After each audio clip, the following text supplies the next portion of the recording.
বন্ধুরা, স্ক্রিনের ওপরে যে আপনি ব্যক্তিকে দেখতে পাচ্ছেন, এই ব্যক্তির নাম হচ্ছে আয়ুষ মল্লিক।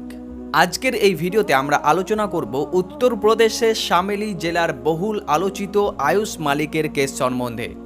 এই ঘটনাকে ঘিরে সোশ্যাল মিডিয়ায়, নিউজ চ্যানেল এবং সাধারণ মানুষের মধ্যে ব্যাপক আলোচনা শুরু হয়েছে। তবে মনে রাখতে হবে, মামলাটি এখনও কিন্তু তদন্তাধীন। প্রতিবেদন অনুযায়ী আয়ুষ মল্লিক উত্তরপ্রদেশের শামলি জেলার একজন বাসিন্দা, এক ব্যবসায়ী পরিবারের ছেলে। অভিযোগ অনুযায়ী কয়েক বছর আগে তিনি একটি জিমে যাতায়াতের সময় চাঁদনি কুরাইশি নামে এক নারীর সঙ্গে পরিচিত হন। ধীরে ধীরে তাদের মধ্যে কিন্তু ঘনিষ্ঠতা তৈরি হয়।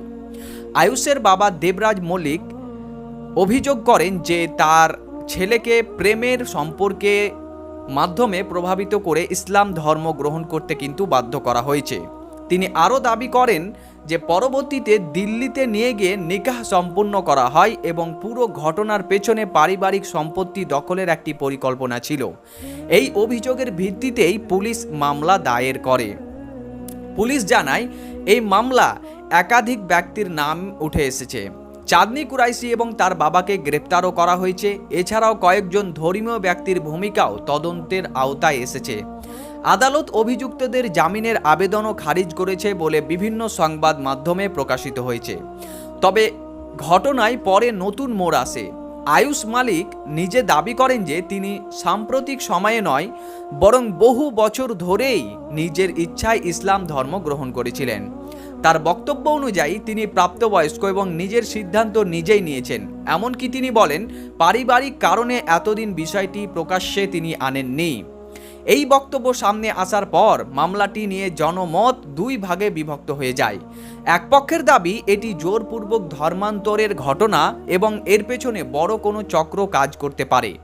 অন্যদিকে আরেক পক্ষের মত, একজন প্রাপ্তবয়স্ক মানুষের নিজের ধর্ম এবং জীবনসঙ্গী নির্বাচনের অধিকার রয়েছে এবং ব্যক্তিগত সিদ্ধান্তকে অপরাধ হিসাবে দেখা উচিত নয়। বর্তমানে পুলিশ ডিজিটাল প্রমাণ, সাক্ষ্য এবং অন্যান্য নথি যাচাই করছে।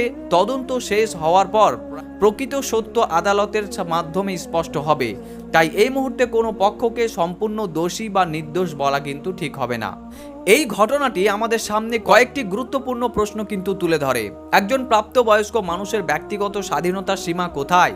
পরিবারের উদ্বেগ কতটা যৌক্তিক? আর ধর্মান্তরের মতো সংবেদনশীল বিষয়গুলোতে আইন কিভাবে কাজ করা উচিত? এই প্রশ্নগুলোর উত্তর হয়তো সময় দেবে। বন্ধুরা, আমি আপনাদেরকে এখন তার বক্তব্যটি শোনাচ্ছি যে আয়ুষ মাল্লিক যে তার ধর্ম গ্রহণ করা, অর্থাৎ ইসলাম ধর্মে যে তিনি দীক্ষিত হয়েছেন, ইসলাম ধর্ম যে গ্রহণ করেছেন, এই ব্যাপারে তিনি কি স্পষ্ট বার্তা তুলে ধরেছেন সে বিষয়টি আমি আপনাদের সাথে শেয়ার করছি। আপনারা ভিডিওটি দেখুন, তারপর এই ভিডিওর ব্যাপারে আমি আরও কিছু কথা বলছি। চলুন আমরা সর্বপ্রথমে সেই ভিডিওটা দেখে নিই। नाम जो है मेरा मोहम्मद अली आयुष मलिक, यही है। अभी मैं कह रहा गुलाब का नाम कुछ और ही होता, उतनी महक देता। माहौल कोई खराब करने की बात नहीं होनी चाहिए। ये जो पूरी साजिश की बात आ रही है कि एक साजिश के तहत प्रॉपर्टी हड़पने के लिए पूरी साजिश रची गई ये है। प्रॉपर्टी आप आज ले लो मेरे से, एक हाथ में सूरज एक हाथ में चांद दे दो मुझे इस वास्ते कोई मतलब नहीं है। मैं इतना जुड़ा हुआ आदमी, ये मेरी टुट्टी से यहाँ बाइक खड़ी होगी, मैं तो धरती से जुड़ा आदमी। सरकार मुझे नहीं चाहिए सब ये नाम फाम फेमस। देख तो लो, छोटे छोटे कैसे ये हो जावे। कब आपने सोचा कि आपको इस्लाम धर्म 2008 से मैं सीखता रहा धीरे धीरे करके। कभी मोबाइल से, उस टाइम तो छत पे जाके लैपटॉप पे वाईफाई आवे थे, तब जाके देखे थे। साइबर कैफे पे जावे थे, तब जाके देखे थे। थोड़ा थोड़ा रुझान हुआ, कुछ याद करा, सूरतें याद करी, आयतें याद करी। अब भाई जैसे अब बीपी बढ़ रहा तो हाथ में कंपन है हल्की सी, मैं डर नहीं रहा, घबराहट नहीं है। पर तो उन्होंने कहा कि अल्लाह कुल अल्लाह पढ़ो आप, और आपके दिल का ये डर खत्म होगा। किसके वीडियो देख रहे थे? उस टाइम तो नाम भी नहीं याद। कोई आ रहा, कोई मिस्त्री आ रहा, काम कर रहा, उसने बयान चला रखा, तो बयान सुन लिया तो कि कुल अल्लाह पढ़ो ये होगा। मैं धीरे धीरे उसकी तरफ आया, सीखा, जाना, अमल करे। भाई आप अपनी साफ सफाई का ध्यान रख रहे हैं, देखने वाला साफ सफाई से ईमान ले आवे। ईमान लाने का ये नहीं है कि आप किस बात से ईमान लिया है, किससे इन्फ्लुएंस होकर ईमान लिया है। ईमान आप किसी भी तरीके से ला सको, चांद तारे देख के ईमान ला सको, कुदरत को समझ के ईमान ला सको कि चलाने वाला कोई ना कोई तो होगा ही। তো বন্ধুরা, আপনারা তার ভিডিওটি দেখলেন এবং তিনি নিজেই বললেন যে আমি কিন্তু নিজেই স্বইচ্ছায় ইসলাম ধর্ম গ্রহণ করেছি, আমাকে জোরপূর্বক ইসলাম ধর্ম কিন্তু গ্রহণ করা হয়নি। আমি অনেক দিন থেকেই ইসলাম ধর্মের ব্যাপারে জানতে চেয়েছিলাম এবং আমি জানতে শুরু করেছিলাম। আমি যখন থেকে কলেজে পড়াশোনা করতাম তার আগে থেকেই এই ধর্ম নিয়ে আমি রিসার্চ করতাম। ইসলাম ধর্ম সম্পর্কে জানতে জানতে আমাকে ইসলাম ধর্ম ভালো লাগে এবং তারপরেই আমি নিজের স্বইচ্ছায় ইসলাম ধর্ম গ্রহণ করি এবং ইসলাম ধর্ম গ্রহণ করার জন্যই আমি পরে একজন মেয়ের প্রেমে পড়ি এবং তার সঙ্গে আমার জিমে দেখা হয় এবং জিমে দেখা হওয়ার পর থেকে আমাদের ভালো লাগা ভালোবাসা শুরু হয় এবং তারপরে যেহেতু আমি মুসলিম হয়ে গেছি তার জন্যই আমি মুসলিম মেয়েটিকে বিবাহ করতে রাজি হই এবং তার সঙ্গে আমার বিবাহ হয়। কিন্তু তারা যে আমাকে আমার সম্পত্তির জন্য যে আমাকে এখন মানুষ বলছে যে সম্পত্তির জন্য নাকি সেই মেয়েটি আমাকে বিবাহ করেছে বা তার বাবা আমার সাথে বিবাহ দিয়েছে, এমন বিষয়টি কিন্তু নয়। তো এই উত্তরগুলো কিন্তু তিনি সাংবাদিকের সামনে ভালোভাবে তুলে ধরলেন এবং সাংবাদিক কিন্তু তাকে পথভ্রষ্ট করার চেষ্টাও করলেন, কিন্তু তারপরেও কিন্তু তিনি তার নিজের কথায় অটল থাকলেন।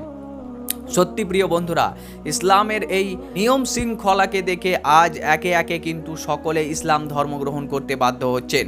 কিন্তু এই ঘটনাটি এখন পুরো হিন্দি বেল্টে, অর্থাৎ হিন্দি যে চ্যানেলগুলো রয়েছে সেই চ্যানেলে কিন্তু এখন প্রচুর পরিমাণে ভাইরাল। আপনারা যদি একটু সার্চ করেন আয়ুষ মালিক কেস, তাহলে কিন্তু অসংখ্য ভিডিও আপনার সামনে চলে আসবে এবং আপনি আরও বিস্তারিত এর ব্যাপারে জানতে পারবেন। আশা করছি আজকের এই ভিডিওটি আপনাদেরকে ইনফরমেটিভ লেগেছে।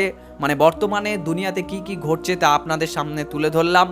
তো ভিডিওটি যদি আপনাদের পছন্দ হয়ে থাকে তাহলে অবশ্যই ভিডিওটিতে একটি লাইক করবেন, বন্ধুদেরকে বেশি বেশি পরিমাণে শেয়ার করবেন এবং এরকম নিত্য নতুন ইনফরমেটিভ ভিডিওগুলো পাওয়ার জন্য চ্যানেলটিকে সাবস্ক্রাইব করবেন।